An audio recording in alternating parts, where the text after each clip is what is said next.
Right now, the United States is basically in a massive argument with the United Nations. Not only about the fact that we're rounding up children from immigrants and throwing them in baby jails, but also because of the fact that we are doing absolutely nothing about the 18.5 million Americans who live in what is described as extreme poverty in this country.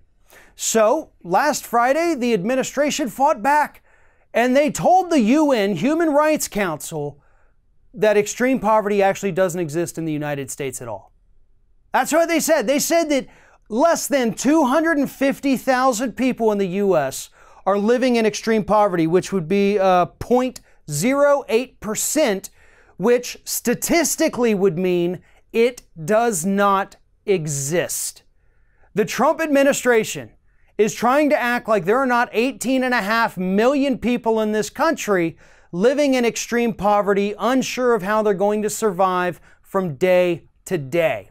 Now, the UN based their numbers on income, on census data, things that actually matter.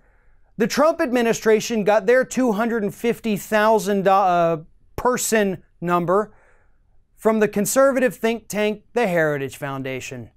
And where did the Heritage Foundation get it? Well, basically, they made it up. They took estimates of how many people they think are living on less than $4 per day in this country, and they came up with 250,000.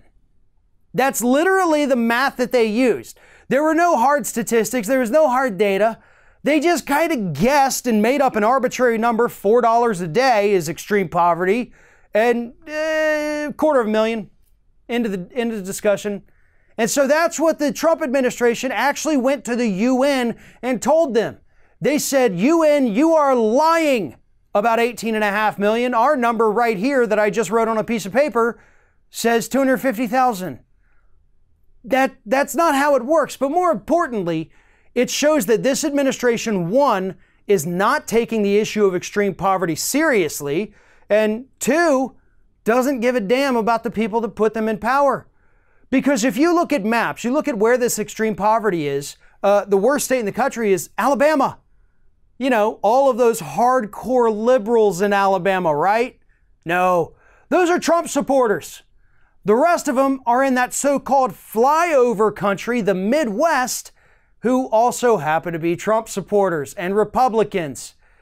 Donald Trump is denying that these people even exist, and yet they somehow think that they, the forgotten majority they call themselves, are being protected by Donald Trump, that he's going to take care of them, that he cares about them.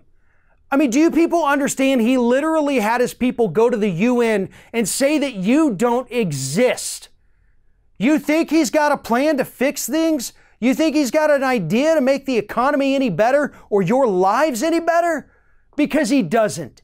He wants you to not exist. And I'm not just talking about on paper. He wishes people like you weren't in this country. He would never associate with someone of your status, and I don't mean that to be offensive to you. I've been there, trust me. But people like Donald Trump don't understand it. They don't know what it's like. They don't know what it's like to go to the grocery store and try to spend $8 but have your debit card declined. That has happened to me before. It's happened to a lot of people in this country. And Donald Trump and most of the Republicans and some of the Democrats would rather pretend that we don't exist as human beings. Why?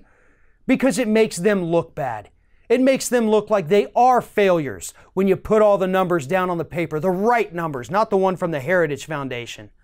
Because when you start looking at extreme poverty, you can't not question what capitalism is doing to this country and how our nonstop quest for corporate profits and tax cuts is actually destroying the people that this government should be protecting more than anyone else.